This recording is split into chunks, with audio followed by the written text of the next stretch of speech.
देखिए क्वेश्चन है कि महासागरों में जल स्तर वृद्धि का कारण है। तो देखिएगा वैश्विक ऊष्मायन के कारण, पृथ्वी के तापमान में वृद्धि के कारण, ध्रुवीय प्रदेशों में बर्फ धीरे धीरे पिघलने के कारण महासागरों का जल स्तर बढ़ने लगता है। तो क्वेश्चन था कि महासागरों में जल स्तर वृद्धि का कारण है, तो आपका आंसर ये हो जाएगा ध्रुवीय प्रदेशों में बर्फ पिघलने के कारण महासागरों में जल स्तर का वृद्धि का कारण है। तो आपका आंसर ए हो जाएगा। नेक्स्ट क्वेश्चन है कि पारिस्थितिकी तंत्र का उदाहरण है। तो देखिए पारिस्थितिकी तंत्र क्या होता है।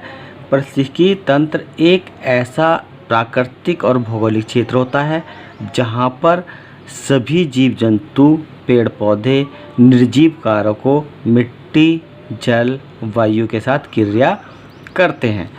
तो क्वेश्चन था कि पारिस्थितिकी तंत्र का उदाहरण है। तो देखिएगा पारिस्थितिकी तंत्र का उदाहरण जो तालाब है, क्योंकि तालाब में जीव जंतुओं तथा पेड़ पौधों की उपस्थिति पाई जाती है। तो आपका आंसर बी हो जाएगा।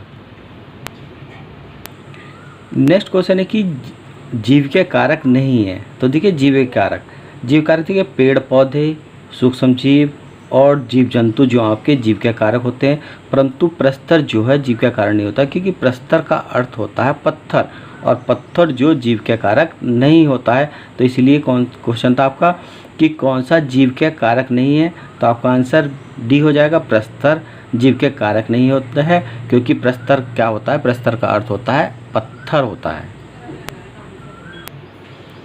नेक्स्ट क्वेश्चन है कि सीएनजी संक्षिप्त रूप है। तो देखिए सीएनजी का अर्थ होता है कंप्रेस्ड नेचुरल गैस, और सीएनजी को हिंदी में जो संपीड़ित प्राकृतिक गैस भी कहा जाता है।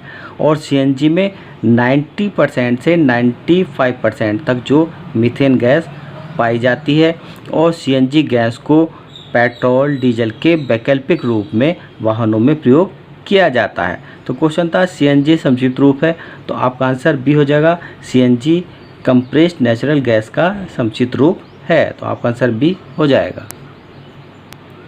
देखिए नेक्स्ट क्वेश्चन है कि निम्नलिखित में कौन सा विश्व ऊष्मायन का कारण है। तो देखिएगा पृथ्वी पर कार्बन डाइऑक्साइड गैसों की मात्रा से ऊष्मायन की समस्या होती है, और कार्बन डाइऑक्साइड गैस से आने वाली ऊष्मा जो सूर्य की ऊष्मा को अवशोषित कर लेती है, जिससे पृथ्वी के वायुमंडल का तापमान बढ़ जाता है। तो क्वेश्चन था कि निम्न में से कौन विश्व ऊष्मायन का कारण है। तो वायु प्रदूषण जो आपका विश्व ऊष्मायन का कारण है। तो आपका आंसर सी हो जाएगा। देखिए नेक्स्ट क्वेश्चन है कि निम्नलिखित में से कौन वायु प्रदूषण का एक उदाहरण है। तो देखिए वायु प्रदूषण के उदाहरण धुआं और कुहासा नहीं, कोहरा जो आता है वो भी आपका वायु प्रदूषण का उदाहरण होता है। वाहनों से निकलने वाली गैस वायु प्रदूषण का उदाहरण होती है। जलती हुई लकड़ी या चारकोल से निकलने वाली गैसें भी वायु प्रदूषण का उदाहरण है। तो ये सभी जो है वायु प्रदूषण का उदाहरण है। तो क्वेश्चन था कि निम्नलिखित में से कौन वायु प्रदूषण का एक उदाहरण है। तो इसमें आपका उपयुक्त सभी आपका आंसर हो जाएगा। नेक्स्ट क्वेश्चन है कि हवा में उपस्थित ऑक्सीजन का प्रतिशत लगभग है। तो देखिएगा हवा यानी कि वायु जो विभिन्न गैसों का मिश्रण होती है, और वायु में 78% नाइट्रोजन, 21% ऑक्सीजन और 0.03% जो कार्बन डाइऑक्साइड गैस पाई जाती है। क्वेश्चन था कि हवा में उपस्थित ऑक्सीजन का प्रतिशत है। तो आपका आंसर डी हो जाएगा। हवा में जो ऑक्सीजन का प्रतिशत होता है वो 21% होता है। तो आपका आंसर डी हो जाएगा।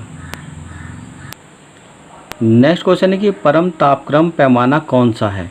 देखिएगा परम ताप जो न्यूनतम ताप होता है, और परम ताप पर गैसों के अणुओं की गति शून्य हो जाती है, इसलिए परम ताप का मान जो -273 डिग्री सेंटीग्रेड होता है, और परम तापक्रम को केल्विन पैमाने से मापा जाता है। तो क्वेश्चन था कि परम तापक्रम पैमाना कौन सा है। तो आपका आंसर सी हो जाएगा, केल्विन जो आपका परम तापक्रम पैमाना है। तो आपका आंसर सी केल्विन हो जाएगा।